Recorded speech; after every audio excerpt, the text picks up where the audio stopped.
Good evening and welcome everybody to our book talks tonight for Forever Young Adult, where you're going to meet a lot of really mature grown-ups who have all of their stuff together and know exactly how life paths are supposed to work. And so they spend their time reading books about the years in which nobody knows what anything means, right? So we love young adult literature in this group, and I want to renew why we like it, because young adult literature is the type of literature where you still believe anything is possible, right? Where you can still decide on what's my career path, or should I go visit a college, or where would I like to live, or what do I want to be when I grow up? And it's full of possibilities, and it's full of big love, and it's full of big failure, and you still wake up the next day and everything works out just fine, right? Or mostly fine, or sometimes not. But we are reading life stories. I prefer realistic, right? But sometimes magical realism. I just prefer a story that lets me believe in a character and lets me believe in a different place or a different world. And so we have a slate of books tonight that I think, as we have grown into the summertime, we have dived into just what people like to read or what they prefer. And I think that's what you're going to hear tonight. So with no more introduction, I'm going to turn it over to my friend Adrienne for the first book talk. Okay, great. My first book, my only book tonight, I forgot we're only doing one, is called Lost in the Neverwoods by Aiden Thomas. I hope you guys can see that. This book was fabulous. If you've heard any of our recordings before, you know we love a retelling. And this isn't as much a retelling as a post-telling. I don't even know if that's a word. I'm just going to make it a word, of Peter Pan. And the story starts 5 years after the ending of Peter Pan, and the main character is Wendy, darling, that Wendy. She's 18.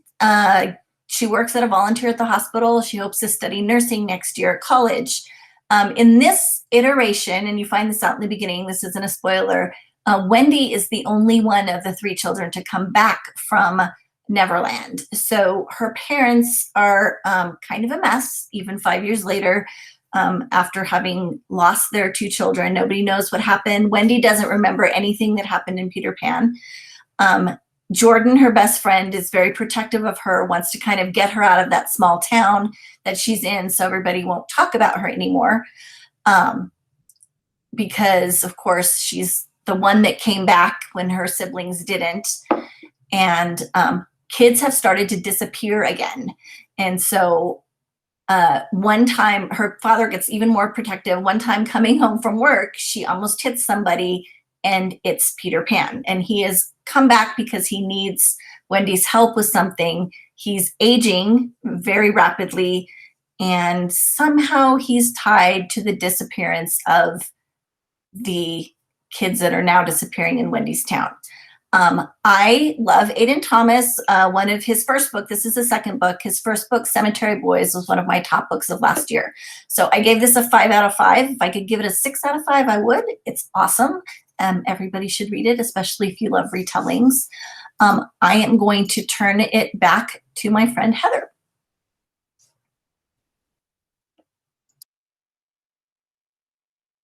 Hello, thank you. So my book is, I always remember the title. It's called On the Hawk by Maggie Stiefvater. And mostly I'm just kind of a Maggie Stiefvater fan club person. Like, I would probably follow her around and ask for her signature on books. In fact, Misty and I did that once in Las Vegas at New Mexico Council of Teachers for English Teachers, whatever that group is. But she signed our book, and I told her that I've loved her Shiver Linger Wolf series, but that Scorpio Races was really like an amazing book. And she disclosed that she thought that it was also her favorite. And this, and she also wrote a book called All the Crooked Saints, which I really love, which is magical realism. And this is kind of continuing magical realism. And this is a series. The newest in the series came out, and I'm really behind, and I felt like a loser. So I ordered this one so I could catch up with all the people who are reading the cool book that just released. But what happens in this book is there are 3 brothers whose parents have died, and one of the brothers is a dreamer. And dreamers are people who, when they are in a dream world, it's so powerful that when they wake, they can pull the dream into the real life, whether it's good or whether it's horrible. So like if he's dreaming of, human eating lobsters and he wakes, they're right there in the dorm room with he and his boyfriend attacking them. So it's a problem, right? And there's a group of people or society in this world that are tracking dreamers because they see them as dangerous to try to kill them, right? And there are dreamers. One of the brothers actually, when he was a baby, before he knew he was a dreamer, dreamed of having a little brother. So the third brother in this family is a dreamer, though no one's told him that's what he is. He thinks he's a real boy, but he's not a real boy. He's a dreamer. He's been dreamed. So if the middle brother Ronan dies, Matthew, the youngest brother, will also die. And they come across a gal who's a dreamer also, but she has dreamed 6 versions of herself into being. And they are all artist forgers. So they're going around forging art and making a living, and they know they're dreamt human beings. So all these 3 kind of plot lines, because I'm halfway through, are about to collide. And I would love for someone to join me reading this book and see if you think it's going to end the way I do.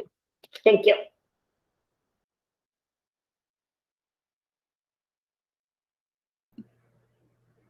I'm sorry. Who's the next person? Misty. Me. All right.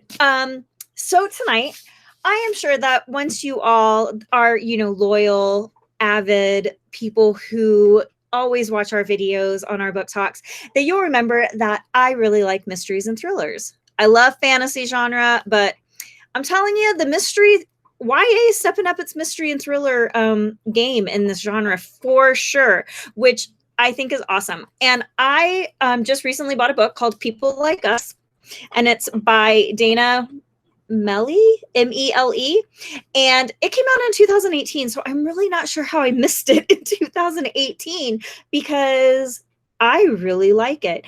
It is one of those, it has this trope of, oh, it's a prep school, and it's the most popular group of people. And oh my goodness, come to find out that they're just not really nice people. That this group particularly, they're kind of a bunch of mean girls.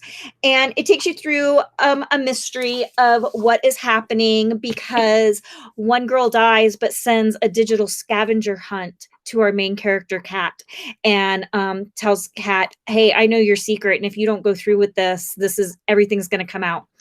And so Kat has to go through, and little by little, you find out that everybody is really not who they say you are, and truth is subjective, and the truth is just what you say, not necessarily what you honestly did. But it's People Like Us. If you have read any of the Karen McManus books or any of Truly Devious, it's these types of mystery and thrillers, and so I strongly suggest it. People Like Us, which I don't know if it's People Like Us or People Like Us. There's 2 different ways. I don't know if you understand the difference in when I'm saying it, but in my head, there's 2 different ways I'm thinking of it. And so read it, check it out. And now on to my friend, Katie. Who is going to quick bounce it back over to my friend, Steve. And then Steve, you send it back on over to me because that's how we roll over here. Sounds good.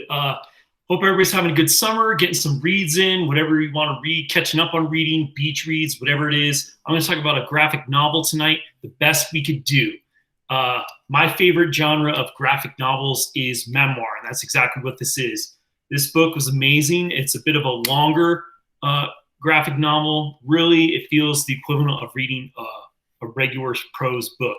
So it is an American Book Award winner. It's the story of this young girl's life. It's her childhood when she and her family had to escape from war-torn Vietnam, South Vietnam, like in the 70s when Vietnam was the end of the Vietnam War, and her family had to flee and eventually make it to America. And then as she grows up and becomes a young mother, so it's her story looking back on her childhood, and you basically get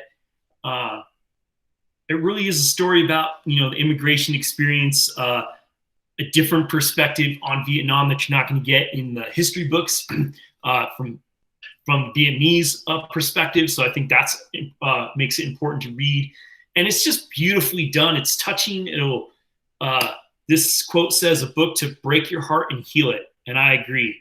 And it's beautifully done with the art. It's black, white, gray, and monochromatic with just kind of a amber orange kind of for the only color used. 5 out of 5, no, like 10 out of 5. This is an essential read. This is great. This book will move you. I'm going to pass it on to Katie. Thank you. What's up, peeps? So, like Adrienne said when she started us out this evening, you've been here, you're a loyal viewer, constant reader. You know we love a good retelling. So, of course, I have to have one, at least one this summer. Probably will do a bunch more. So this one I'm doing tonight is called Curse of the Wolf King by Tsonia Odette, and it is a Beauty and the Beast retelling. So our main character's name is Gemma Belfleur, and Gemma has gone through a terrible scandal involving the prince of the neighboring kingdom. All hell breaks loose, and so she and her sister and her father have to move to the next kingdom over, where there's magic, and the Fae King is sort of shown up, but nobody knows what it looks like or where he lives. They just know that the king has shown up somewhere. So Gemma is just like Belle in the Disney classic story, and she is set on being her own woman. And so against her father's wishes, she continues to apply for jobs outside the house.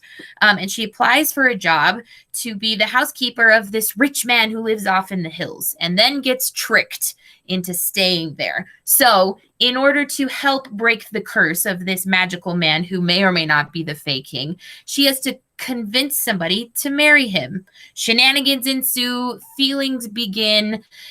Yeah, you know, I don't want to spoil too much of it to say whether or not they get there happily ever after, but it's the journey to get there to the happily ever after or not.